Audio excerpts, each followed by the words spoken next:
Buenos días. Iniciamos el programa semanal de Cita con la Memoria, un espacio del pasado en el presente. Estamos transmitiendo desde San Gregorio Radio de la Universidad San Gregorio de Portoviejo. Quien les habla, Ramiro Molina Cedeño, les brindo mi cordial saludo. Cita con la Memoria nació en marzo del año 2011.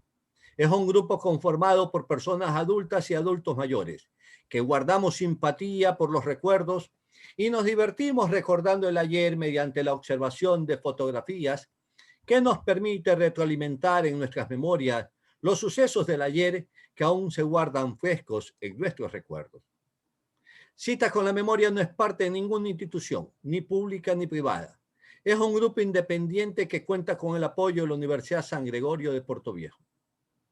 Esta mañana, como cada sábado, tenemos un invitado especial, un personaje que se distingue por su calidad humana y su sentido de gente, una persona que conoce a fondo la historia del desarrollo de la iglesia en Manabí.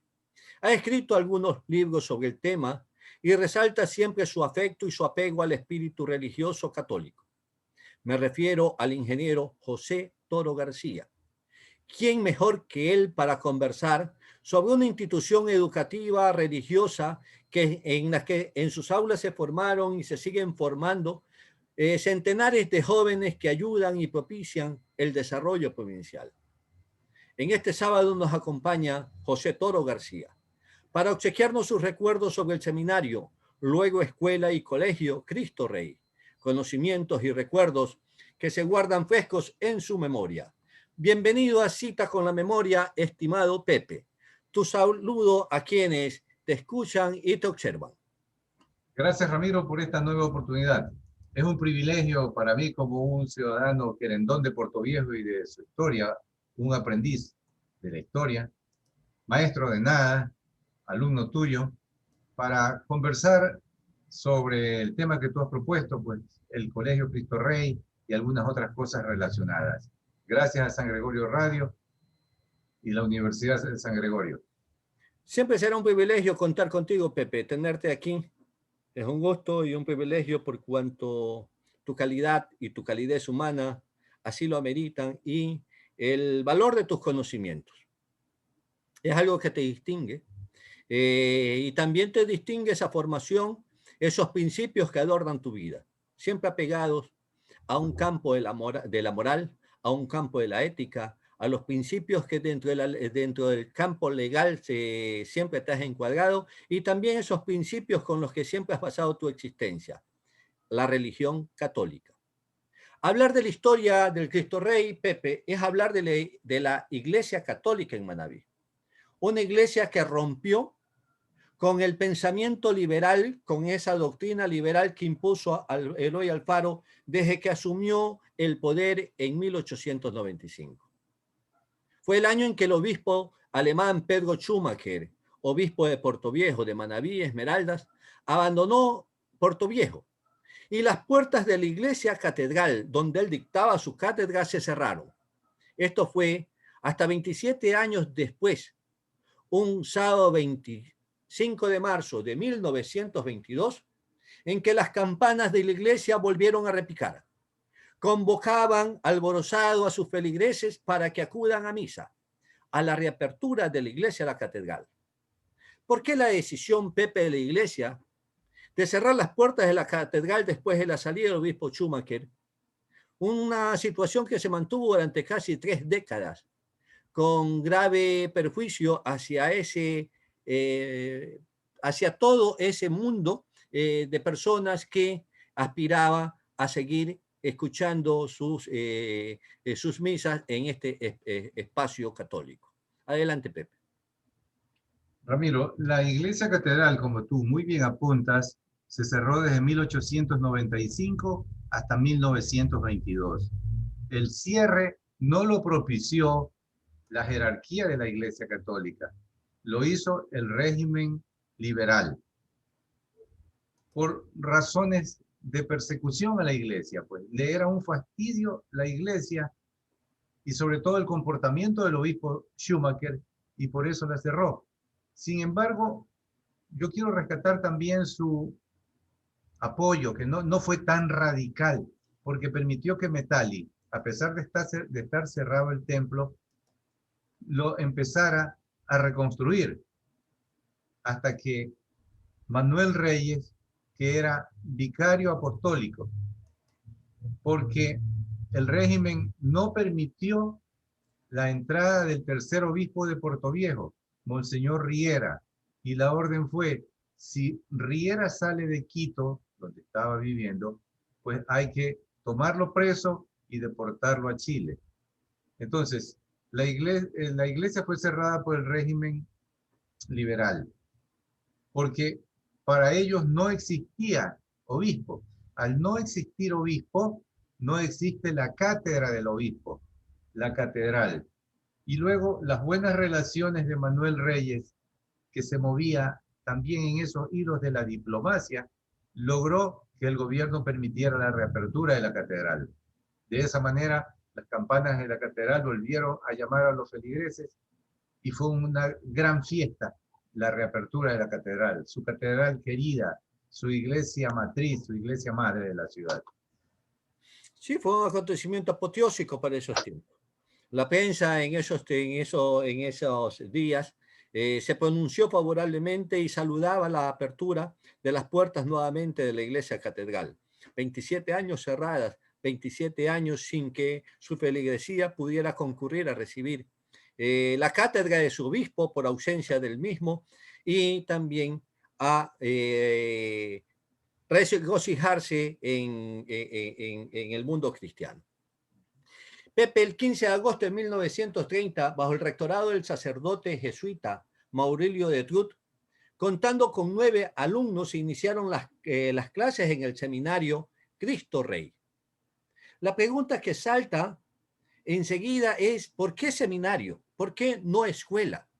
Digo esto porque el seminario en esos tiempos se refería y se sigue refiriendo todavía a un centro para formación de sacerdotes, un centro donde también podían educarse profesores, personas que se querían dedicar a la docencia y a la investigación, que eran cercanos a la iglesia, pero no era un seminario que propiciara una educación formal. Había tal vez algún impedimento para que la iglesia católica no abriera establecimientos educativos y por ello optaron por dar paso a la existencia del seminario, aunque no cumpliera los fines y los objetivos que propendía el seminario. ¿Cuál es tu comentario? Exactamente. Esa fue una táctica, una maniobra válida para el momento, porque las leyes impedían que se abrieran planteles de educación católica. Entonces, estaba permitido el que existieran los seminarios, semilleros para la formación de los sacerdotes y de otras personas que querían prepararse. Pero fue por eso, por impedimento legal, entonces hubo que buscar esa salida y darle el nombre de Escuela Manuel Reyes, que empezó a funcionar. Hay dos versiones, una en algún aula aledaña al Templo de la Merced, pero a mí me parece más creíble la otra, que fue en la misma casa, en el Palacio Arzobispal, en la casa del obispo, que ya existía, ubicada en la calle Chile. Por eso se dio el nombre de seminario. ¿Y quiénes eran sus profesores, su director? El doctor Honorio Cedeño Villús era el director, porque tampoco se podía poner de frente en la dirección a un sacerdote. Entonces se buscó un hombre afín, amigo de la Iglesia Católica. La profesora fue una distinguidísima dama, doña América de Terán, madre de una descendencia muy valiosa en la ciudad. Y por supuesto también el infaltable, la pieza fundamental que se encontraba como el Espíritu Santo en todos lados, el hermano Humberto Maldonado, que él llegó a Portoviejo el 2 de julio de 1928. Es decir, el siguiente año ya estaba dictando sus clases y ganándose el aprecio de los primeros estudiantes. ¿Y por qué el nombre de Cristo Rey? Porque hacía algunos años el Papa había pedido a la Iglesia Mundial un afecto especial a Cristo Rey. Entonces, en una reunión de varios jesuitas que estaban en la provincia, decidieron que debía ser Cristo Rey, nombre propuesto por el hermanito Humberto Maldonado. Él no era conocido como el padre Humberto o el padre Maldonado, sino el hermanito Maldonado o el hermanito Humberto, más claro. Y El así lo hermanito conocíamos, Humberto, el siempre lo hermanito recuerdo Humberto. también. Ese hermanito Humberto, del que ya mismo vamos a hablar porque tiene mucha historia, que hizo en Manabí. ¿Cómo fue, Pepe, el paso, el cambio que se hizo de seminario a escuela? Tú dices que se inició como la escuela Manuel Reyes, pero tuvo que implantarse como seminario Cristo Rey, administrado por entonces el jesuita Maurilio de Tut, pero bajo la dirección de don Honorio Seño Villus, Sí, doña señor. América García de Terán. García de Terán, sí. Bueno, Familias muy respetables, personas demasiado respetables en la sociedad de Puerto Viejo. Pero ese cambio que se produce de seminario, ese término que se cambia de seminario a escuela, ¿cómo así se propició ese cambio que se hizo en 1940 cuando ya encontramos a la escuela Cristo Rey? Ya no aparece el seminario Cristo Rey. Se transforma en escuela formal, en escuela ya con una amplitud en el campo religioso, una escuela mixta, una escuela prácticamente que está regentada ya frontalmente por los jesuitas, en el que se acepta su existencia de manera legal y también propicia para una década después o década y media después la existencia del colegio. ¿Cómo se al, dio ese cambio? ¿Por qué se dio ese cambio? ¿Qué propiciaron? ¿Qué causas propiciaron ese cambio? al hurgar los diferentes libros escritos por distinguidos historiadores, encontramos que los primeros alumnos de este seminario fueron el doctor René de la Torre Alcíbar, el doctor Osvaldo Pisco Morán, el joven Vicente Coronel, que luego fue obispo emérito, párroco durante varias décadas en Tosagua, el coronel Hugo López, los hermanos Jaime y Luis Loor, los hermanos Carlos y Humberto Heredia, y mi padrino, mi tío político, don José Bosco Mendoza Macías. Pero Tronco. estamos hablando de ellos del seminario en 1930 o de la escuela. Estamos hablando del seminario, todavía, en 1930, el 15 de agosto, el día de la Asunción de la Virgen María, se inauguró en los terrenos actuales ya el seminario, es decir, pasó de las aulas del Palacio Episcopal a los terrenos con construcciones rústicas todavía en inicio, en el seminario ubicado donde está el actual Colegio Cristo Rey. Y voy a tu pregunta. Hasta 1937, las relaciones Estado-Iglesia eran tirantes. Y todos conocemos el comportamiento de Schumacher, el comportamiento liberal, lo que exacerbó la confrontación. Pero en 1937, el Ecuador logró firmar el modus vivendi entre la Santa Sede y el régimen ecuatoriano. Se habló ya de la separación de las funciones y se respetó el Estado laico, que el Estado laico es simplemente un estado de libertad para todos, no de persecución para nadie. Entonces, en vista de que ya existía una mejor relación y con documento de modus vivendi firmado, ya se pudo denominar Escuela Cristo Rey. Pero allí también sucedió algo, que vino una crisis, y desde el punto de vista de algún jefe jesuita que vino de visita a la ciudad, dijo: hay muy pocos alumnos, esto es insostenible para la Compañía de Jesús, hay que venderlo. Hermano Humberto, ponga carteles de se venden aquí lotes en esta propiedad. El hermano Humberto, disciplinado, puso los lotes. Pero yo supongo que él también tenía su carta bajo la manga, porque don Bolívar Obando, de grata recordación, papá de Berman, nuestro buen amigo ya difunto, destruyó los carteles en la madrugada, de tal manera que al siguiente día que iba a haber una misa campal, ya los carteles no existían. Y la población le demostró a este curita que quería vender por lotes los terrenos ya comprados del seminario, que esto podía mejorarse, como en realidad sigue mejorando, y yo creo que el Cristo Rey sigue creciendo en el aspecto espiritual y educativo, entre otros parámetros.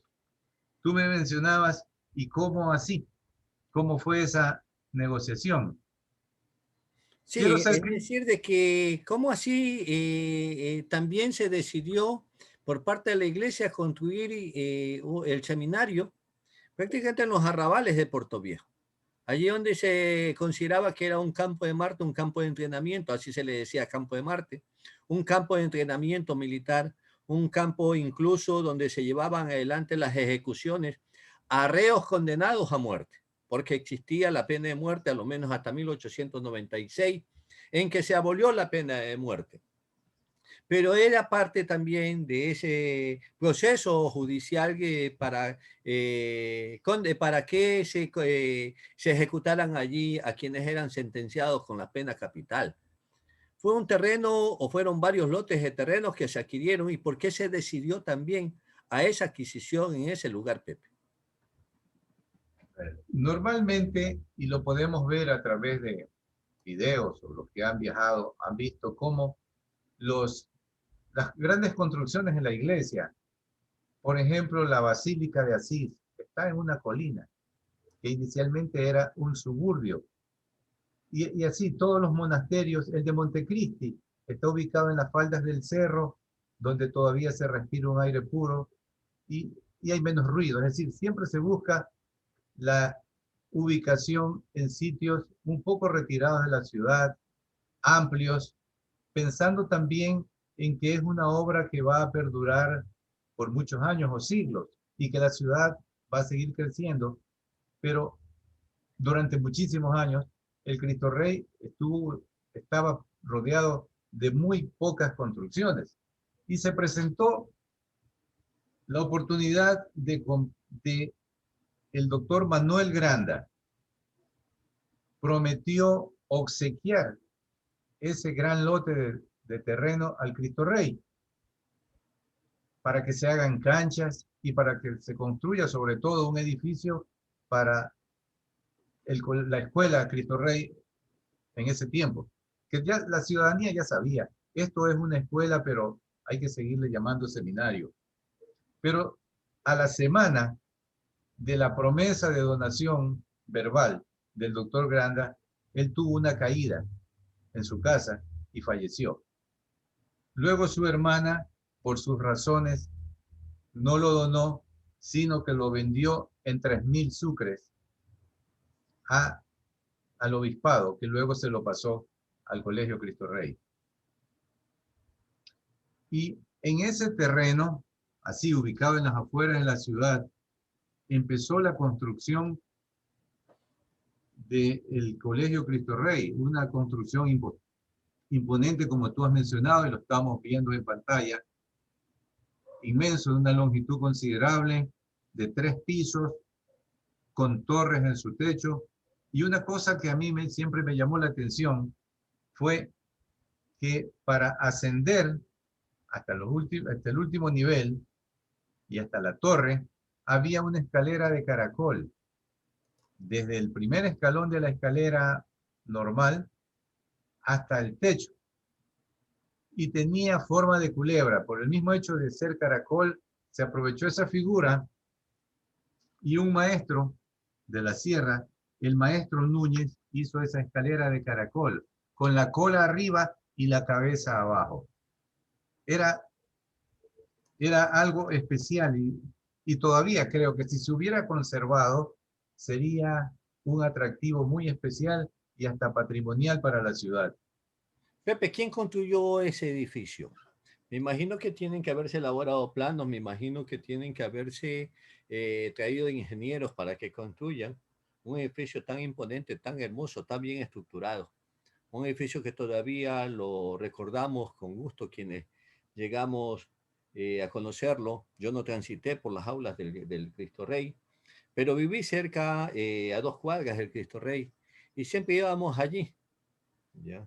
Siempre visitábamos el Cristo Rey porque era un espacio atractivo, era un espacio donde incluso los muchachos hacíamos turismo, aparte de hacer deportes, ¿no?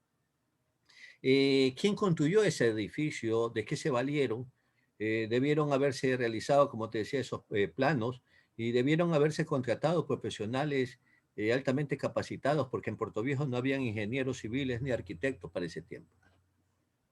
La Compañía de Jesús, los jesuitas siempre han tenido gente muy preparada. Y entre ellos yo quiero mencionar al padre Maurilio de Truk. Él y su equipo, y con la asesoría de otros jesuitas, prepararon los planos y se pusieron a pensar quién será que nos va a trabajar como maestro mayor, maestro de obra. Y buscaron a alguien muy católico, relacionado al Cristo Rey y vecino. Ese personaje fue mi abuelo, Pedro Antonio Toro Tapia, descendiente de Loja, y que con mis tíos Salvador, Jeremías y otros, incluso mi padre decía que él solamente trabajó 2 meses porque no nació para ser carpintero, sino comerciante, como en realidad posteriormente lo fue. Y buscaron a maestros, como decía, al maestro Núñez, un ebanista de primera calidad. Buscaron la mejor madera, no de las zonas húmedas, sino de la zona seca, cortada con menguante, porque sabemos que en ese momento de la luna hay menos influencia de la luna, por lo tanto la savia es menos atraída hacia arriba. El árbol por dentro, digamos, tiene menos humedad y va a durar más si se lo corta de esa manera. Entonces lo trabajó la familia Toro, y mi abuelo había sido preparado con estas escuelas de artes y oficios que tuvieron su origen también con las ideas de Schumacher. Y cuando mi abuelo, eran los tiempos de hace más de 100 años, se robó a mi abuela, que era menor de edad, lo metieron preso. Y como él ya tenía un poco de habilidades en carpintería, lo pusieron en la carpintería de la cárcel, de esa casona ubicada en la 10 de agosto. Y allí habían otros señores de la sierra, maestros ebanistas, y de ellos también aprendió.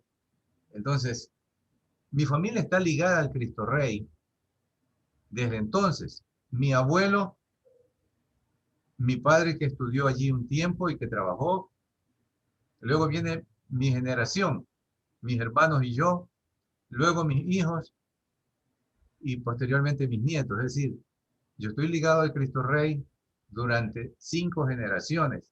Por eso mi amor a tal plantel educativo y a la Compañía de Jesús. Para mí decir, me eduqué en el Cristo Rey, es como tener un sello que me obliga a hacer más para servir mejor, como es el lema del Cristo Rey. No por ninguna otra razón. Es un compromiso tremendo.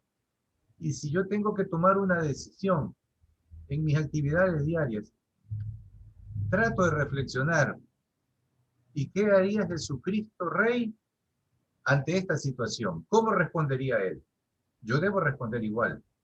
Claro que no lo hago siempre, porque es la naturaleza caída, la naturaleza humana. Si a mí me insultan, pues la primera reacción de uno es responder con el mismo tono, ¿no es cierto? Pero muchas veces antes de eso, despacio, José, ¿qué haría Jesucristo? Pues, bueno, dejarlo pasar, poner la mejilla derecha si me pegan allí para que me peguen en la izquierda. Pero Jesucristo no dijo nada, si me pegan en la izquierda y me quieren pegar en la frente, ¿verdad? y lo digo a manera de broma. Jesucristo nos dijo simplemente, si te pegan en la derecha, pon la izquierda. Señor, ¿y si me pegan en la izquierda, qué hago? ¿No es cierto? Ah, pero también viene la otra parte. Hay que perdonar 70 veces 7, es decir, siempre. Pero bueno, eso también como un preámbulo para hacer un poco agradable también esta conversación y sonreírnos en esta época tan dura que nos toca vivir. Algún Así momento es, de alegría también, ¿no es cierto? Pero así esa es la historia de mi familia y su ligazón al Cristo Rey. Y mira, Ramiro, y amigos que escuchan y ven, cuando don Nectalí Bonifaz, en su campaña presidencial de 1931, que la ganó, pero antes de posesionarse, fue destituido por el Congreso Nacional. Entre sus proyectos estaba confiscar bienes de la iglesia. Entonces, eso llenó de terror a los jesuitas. Y buscaron a mi abuelo, a su vecino, y le dijeron, señor Toro, le vamos a dar escritura, y tengo copia de la escritura, usted como dueño del Cristo Rey, de tal manera que si viene el Estado a querernos quitar esto, pues no lo puede hacer porque no es nuestro, sino suyo. 6, 7 años más tarde, mi abuelo devolvió al Cristo Rey su pertenencia y allí hicieron un cambio. Mi abuelo le cedió la parte donde está el centro médico Padre Alonso Ascanio, sobre la calle Seminario, y ellos le dieron alguna propiedad hacia atrás, de tal manera que mi abuelo amplió lo que era su pequeña finca, que en ese tiempo grande, porque tengo en mis manos la escritura también, cuando mi abuelo la vendió en 1974, esta propiedad era de 80 cuadras. Es lo que se llama la Ciudadela Ceballos, que a mí me hubiera gustado que se llamara desde entonces la Ciudadela Toro. Pero bueno, está bien y los Ceballos han hecho mucha obra buena allí en el sector, donando propiedades para planteles educativos y demás. Pero esa es la parte de la historia y que me une a mí y me mantiene unido afectivamente al Cristo Rey, por el trabajo y los estudios de 5 generaciones. Estamos transmitiendo desde San Gregorio Radio, la Universidad San Gregorio de Portoviejo, desde el dial 106.1. Cita con la memoria, el programa semanal por el que, con invitados especiales como Pepe Toro, recordamos el ayer y también recuperamos memoria histórica en beneficio de Portoviejo. Quien les habla, Ramiro Molina Cedeño, les brinda el cordial saludo y los invita a que sigamos en este espacio sabatino. Pepe, tú nos cuentas una historia bastante interesante que lamentablemente no la vamos a abarcar en este programa, aunque hago una digresión especial, porque es una historia que tiene que ser también recuperada. La familia Toro no solamente que ha estado ligada a la iglesia de manera muy íntima y permanente, sino que la familia Toro también está ligada al urbanismo en Portoviejo, a la construcción y a la edificación en el urbanismo de Portoviejo.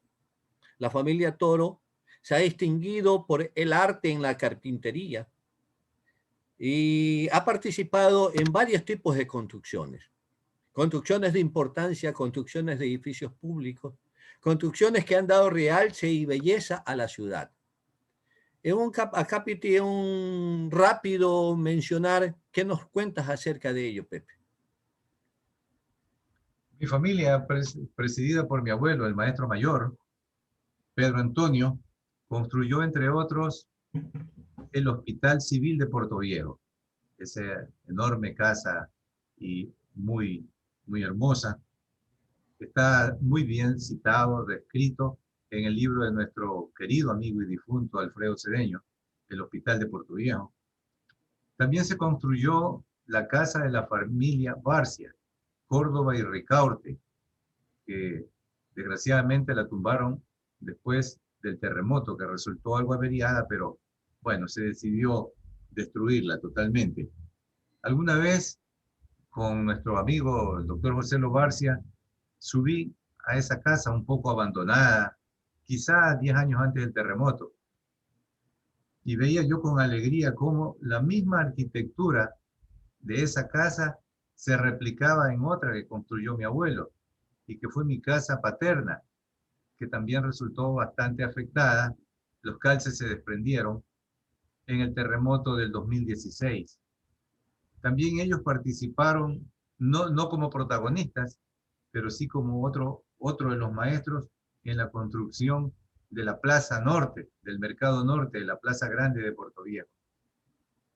Y así otras obras que hicieron ellos y que motivó en algún libro al profesor y nuestro buen amigo, don Pepe Arteaga Parrales, a decir, se imprimió un sello, la arquitectura Toro, y que construía edificios de 3 pisos bastante elevados para la época en que se hicieron, la década del 30 al 40.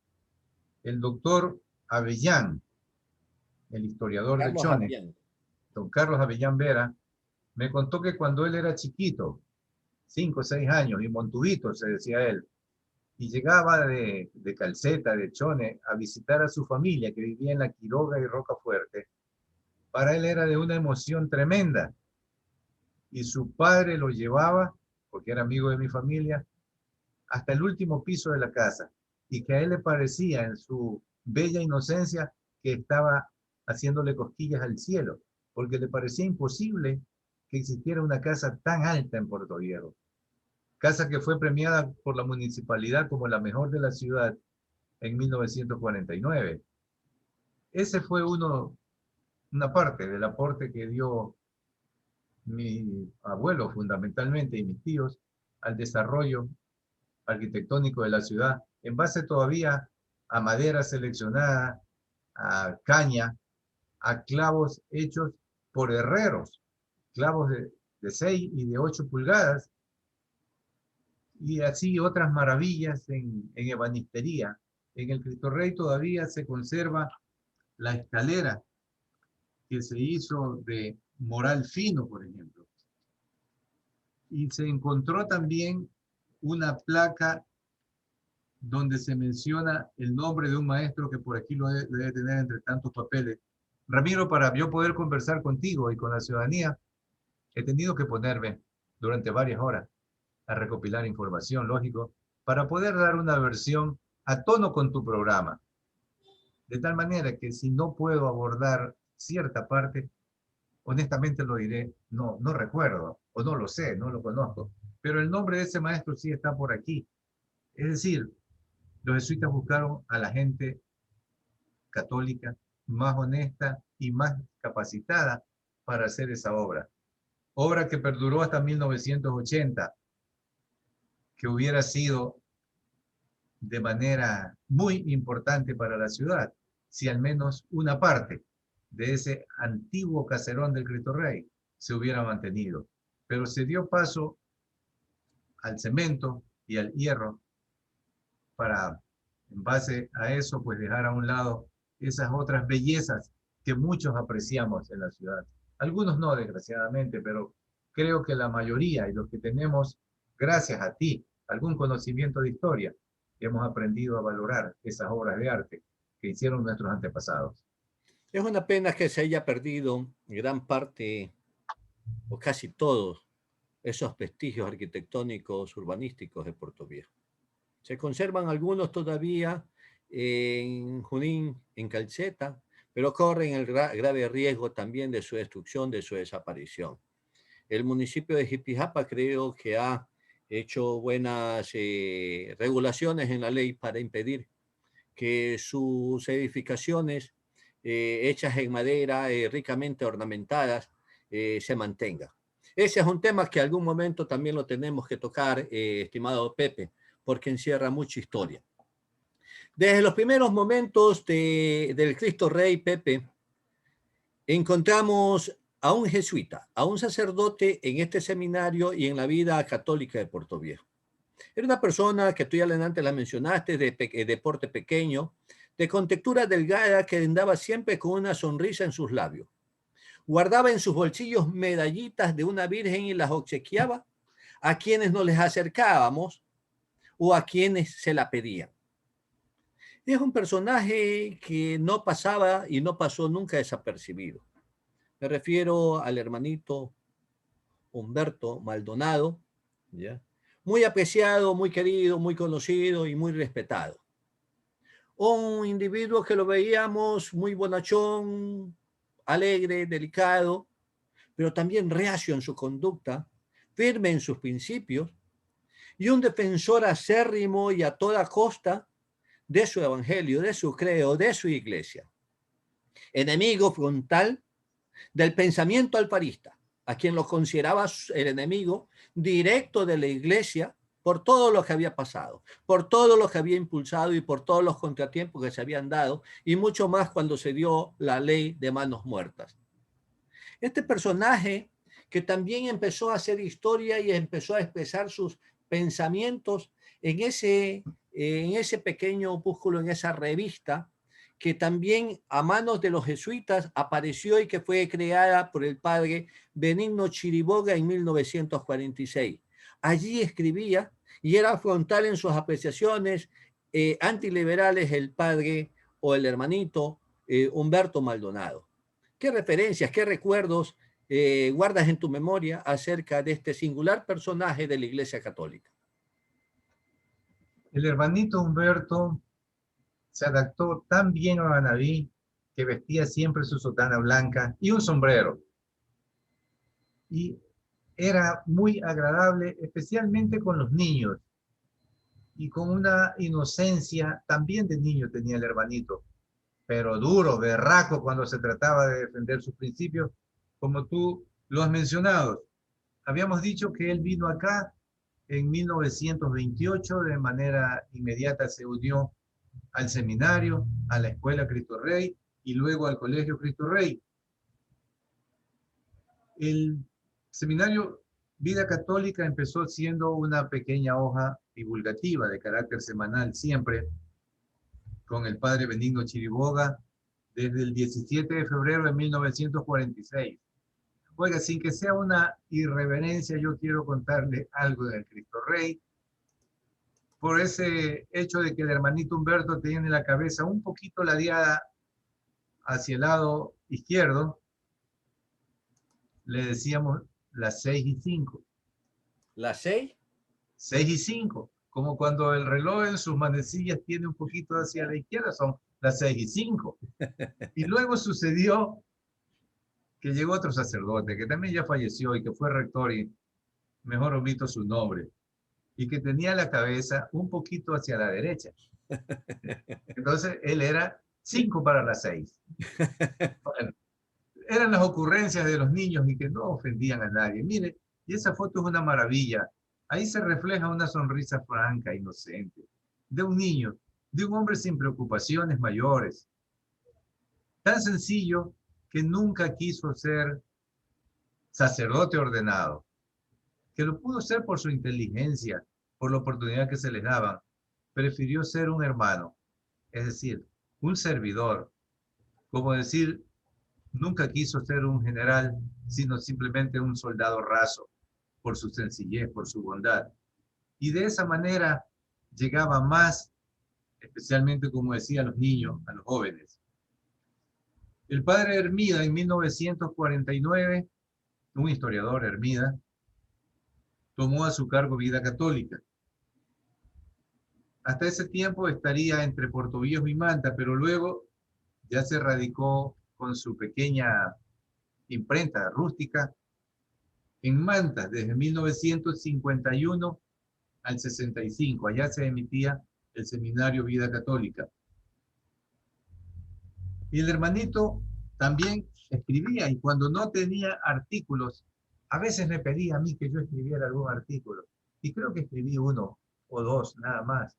Entonces, él se las ingeniaba y buscaba en revistas y leía algo más. Y si se acordaba de los liberales, pues allí iba la reprimenda, pues mostrando su espíritu combativo también católico, ¿no? Y él escribía con 2 apodos, con 2 seudónimos, perdón. Uno era Ojarasquín del Valle y el otro por aquí lo encontraré enseguida. Micaya, con Y, de yuca, como decimos, y Ojarasquín del Valle. De esa manera no se notaba siempre su nombre, sino que lo hacía a veces con su nombre y otras veces con uno de esos dos seudónimos. Él, con los linotipos entonces que tú también nos has conversado, que los manejaste, Ramiro, y en una aula un poquito abandonada en el Cristo Rey, allí era su taller. Y luego él salía a las poblaciones a distribuir, a vender vida católica. Es decir, fue un pionero en la defensa de la iglesia desde su punto de vista radical también y un apasionado por el periodismo, donde se difundían los principales hechos de la iglesia a nivel mundial, a nivel nacional y local, los aspectos sociales, incluso si nacía el niño de alguna familia que él conocía, pues allí también, y sin esperar o poner una tarifa, sino lo que de buena voluntad le quisieran dar para poder mantener su vida católica. Desgraciadamente en algún momento ya se dejó esta publicación y no hubo quizás recursos o interés en seguirla publicando. Pero el hermanito Humberto sí que merece toda pleitesía y hasta un monumento en el Cristo Rey. Sí, hizo mucho, fue siempre leal, siempre fue fiel y entregado. Fue un soldado verdadero en la iglesia y en el Cristo Rey.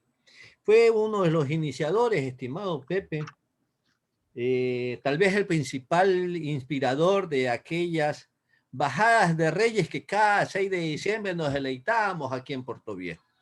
Eran muy coloridas, eran muy llamativas, bien organizadas. Eran bajadas de reyes que eran una fiesta completa y que Puerto Viejo se preparaba.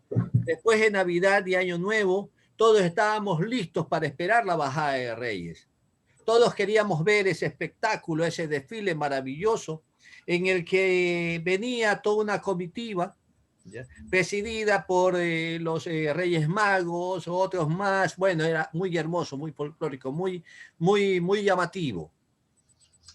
Creo que con él se iniciaron esas bajadas de reyes que lamentablemente tuvieron poco tiempo, que lamentablemente no tuvieron, ¿ya?, la continuidad, porque hasta este momento, igual que esas fiestas de los negros y blancos, nos estuviéramos deleitando. Tú viviste con mayor plenitud de esas fiestas, Pepe. Tú estuviste también en esos espacios. ¿Qué nos cuentas de ello? Ramiro, yo quisiera hacer con tu venia, antes de eso, un pequeño homenaje a los grandes maestros del Cristo Rey. Mira, para que nosotros pudiéramos dar en el Cristo Rey los exámenes finales, las leyes ordenaban que viniera algún representante de los más prestigiosos colegios de la ciudad. En este caso, yo recuerdo Olmedo y Portoviejo, sin desmerecer los otros, pero los profesores a quienes yo conocía y llegaron del Olmedo a supervisar nuestras pruebas, y a ellos había que darles, pues, por ley, algún pago también por ese trabajo. Yo recuerdo, y por afecto pongo en primer lugar a mi suegro, a don Haroldo Loor, al doctor Manuel Palomeque, quien presidió el Tribunal de Migrado Oral, a don Ecuador Solórzano. En esos tiempos, Monseñor Carvajal nos tomaba un examen oral de religión en noviembre. Si no pasábamos ese examen, no podíamos dar los exámenes finales. Pero el buen corazón de él nos hacía pasar a todos. Porque había cosas que uno no podía responder, pero él mismo respondía. Era una oportunidad de él para evangelizar. Entonces nos explicaba eso que nosotros no habíamos podido responder. Y entre mis profesores yo recuerdo al padre Boada, a tu amigo el padre Egidio Fierro Samaniego, al padre Orbe, padre Aliaga, a Brisqueta, padre Nevado, que está vivo, al padre Rona, padre Ascanio, que falleció hace poco, al padre Reofrío, Sancho, Silva, a Tomás Díez, al padre Díez, que fue incluso director técnico, me parece, de la Liga de Puerto Viejo, al padre Zúñiga. Entre los laicos yo recuerdo al doctor Beltrón, al doctor Sánchez, al ingeniero Galo Vélez, al economista Gustavo Lozano, muy querido, Cañita Lozano, al profesor Marle Castro, al profesor Alvarado, terrible para imponer la disciplina, al profesor Acevedo, etcétera. Quería decir eso, Ramiro, antes de contestar a tu pregunta y gracias por tu comprensión. Los Reyes Magos son citados en la Biblia como magos de Oriente, que llegaron a conocer y adorar al niño trayéndole regalos, oro, incienso y mirra. Oro como rey, incienso como Dios y mirra como hombre, como mortal. Y en la Biblia no constan los nombres. Esto lo hizo pues la tradición popular de Melchor, Gaspar y Baltasar, que representaban a las principales razas conocidas en ese tiempo. Y eso sucedió San Apolinar el Nuevo en Rávena, una ciudad medieval de Roma, en el siglo VI, pintó un cuadro y allí puso a 3. La Biblia no menciona, insisto, si eran 3 o 2 o 4, pero y desde allí todos aceptamos que sean 3. Y lo que tú mencionas, la fiesta de los Reyes Magos movía a toda la ciudad, así como se ve en la fotografía, como se ve o se veía más en los desfiles de 18 de octubre. Todas las calles por donde iba a pasar la caravana de los Reyes Magos se llenaba. Y con mucha gente a caballo. Y en Santana tenía, hasta hace poco, supongo que por la pandemia está suspendida solamente, que además de Reyes Magos, también habían los diablos. Por la mañana del 6 de enero, los diablos salían a las calles y eso era un anuncio de que ya en cualquier momento bajaban los Reyes Magos. La finalidad de ellos era robarse a los niños que estaban en el pesebre, al niño Dios. Pero también había otro equipo de los cañutos que sacaba a la carrera a los diablos y al diablo que agarraba lo metía preso. Era una es una representación muy, muy importante y muy propia. Y veamos ¿y por qué decimos Reyes Magos? He revisado en internet que la palabra mago proviene del persa, magushá, que significa sacerdote. Y claro, los sacerdotes eran los sabios. Entonces, estos eran sacerdotes, digamos, con una especialidad de astrónomos. Entonces, eso los llevó a ellos a divisar la estrella de Belén. Yo recuerdo que hasta 1986, antes yo también participé de alguna manera trepado en un caballo por allí, por los Reyes Magos. Pero en el 86 el hermanito Humberto llegó a INIAP, donde yo trabajaba, y nos pidió colaboración. Y lo único que nos pidió fue una balsa de caña para arreglar ciertas carrozas que todavía se hacían también para Reyes Magos. De allí no recuerdo con exactitud hasta qué año en verdad se dio así esa fiesta de los Reyes Magos en Puerto Viejo, que sería muy importante que alguna institución con apego cultural, alguna universidad, quizá la municipalidad o grupo de ciudadanos, nos propusiéramos que esta bajada de los Reyes Magos, algo tan hermoso en la ciudad, yo digo incluso desde el punto de vista católico, para motivar la fe y hacerlo, ¿por qué no hacerlo? ¿No? Sería, yo creo, muy aplaudido el hacerlo y que todos nos comprometamos a ello. Los Reyes Magos marcaron un hito también en la historia de Puerto Viejo. Se realiza todavía, por supuesto, no en pandemia, en Picuazá, en Charapotó y en algunos sitios de Charapotó también. Y créalo, cada vez que yo me enteraba que iba a haber bajada de Reyes Magos en algún pueblito, pues allá me iba a presenciar eso y vivir lo que ya no se hacía ni se hace en Puerto Viejo. Son ciertos espacios tradicionales, son ciertos espectáculos como estos, eventos católicos culturales como la bajada de los Reyes Magos, como también la lectura de de los testamentos el 31 de diciembre para Año Viejo, ¿ya? En que se están perdiendo, que lamentablemente forman parte de la historia y no hay institución que se encargue de su preservación. Pepe, estamos llegando al final del programa, pero antes de ello, porque quedan muchas cosas por conversar. La historia del Cristo Rey, como decíamos, es la historia prácticamente de la iglesia también en Puerto Viejo, particularmente en Puerto Viejo. El Cristo Rey se han formado muchas generaciones, estudiantes que han destacado y estudiantes que han aportado también al engrandecimiento de Puerto Viejo. Estudiantes que han sido muy capaces, muy ilustrados, se han llenado de conocimientos en base a la educación que recibieron en el Cristo Rey. ¿Cuál es el aporte real de todo ese conglomerado estudiantil para el desarrollo de Puerto Viejo? ¿Han logrado brindar realmente un aporte significativo o solamente fueron estudiantes de buena condición, de buena calidad, con muy amplios conocimientos, que Pienso, le dieron Ramiro, uso? Sí, pienso que lo más importante es el aporte que uno da a su ambiente, a su círculo. Fuimos formados para no andar con exhibicionismo incluso, con disciplina, con modestia.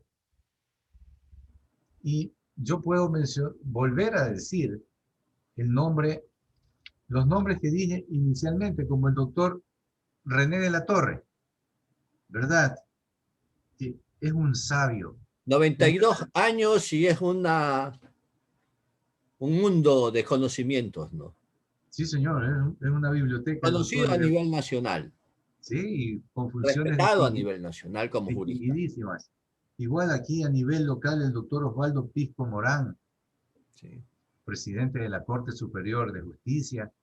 Es decir, hemos procurado ser, como te lo comentaba algún día, más bien como peones, como las piedras de la catedral, pero que sin esas piedras la sociedad no se mantiene, la catedral se cae.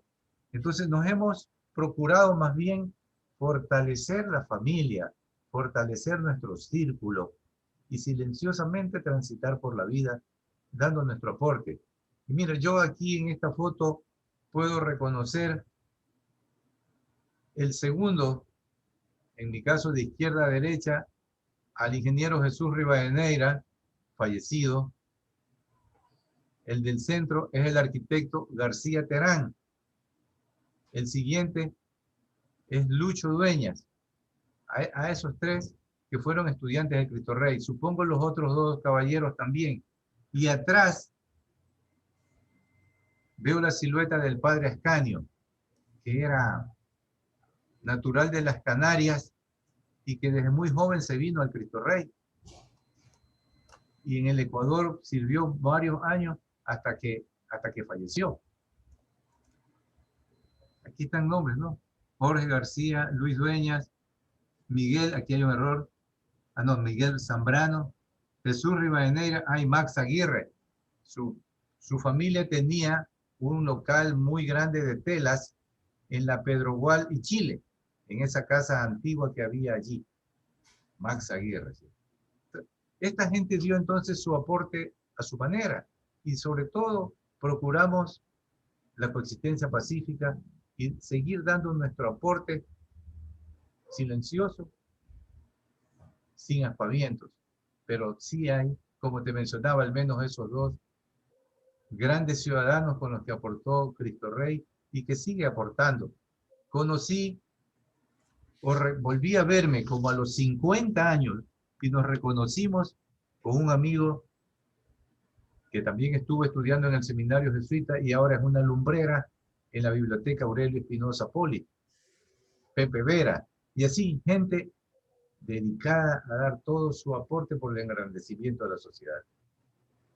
No solamente las personas que tú has mencionado, hay cualquier cantidad de personas que salieron de las aulas del colegio, de la escuela y del colegio Cristo Rey y realmente han aportado en mucho a Puerto Viejo, a Manabí, al país. Eso es lo bueno, Pepe, de poder realizar diálogos amplios, sinceros, honestos contigo, que siempre te has distinguido en este espacio. Queda un tema por tratar, un tema bastante apasionante, con un personaje que también es recordado por todos los manabitas, no solamente por los portovejenses. Aquel personaje que empezó a calar muy hondo en el pensamiento y en el sentimiento de los portovejenses y de los manabitas, el padre Mendoza, con su grupo de Cardeville, con sus campamentos formativos y orientadores de esa juventud. Todos ambicionábamos formar parte o participar de esos campamentos.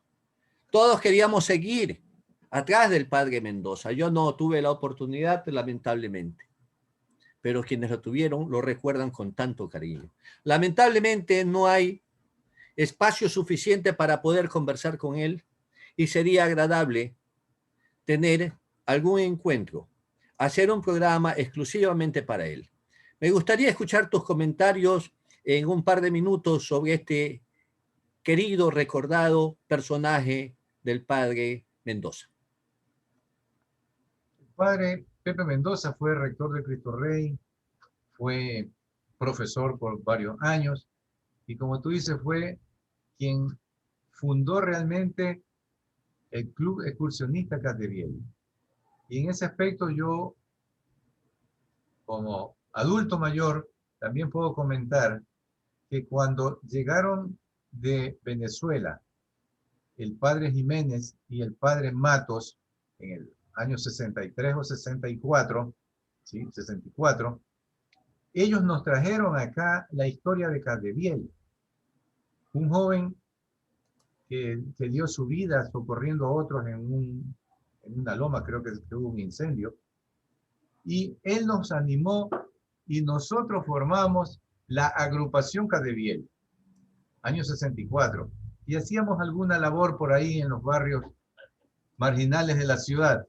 Y había un curita español, el padre Abrisqueta, muy simpático, que nos daba clase y le decíamos, padre, denos permiso porque tenemos reunión con el padre Jiménez, el Club Academiel.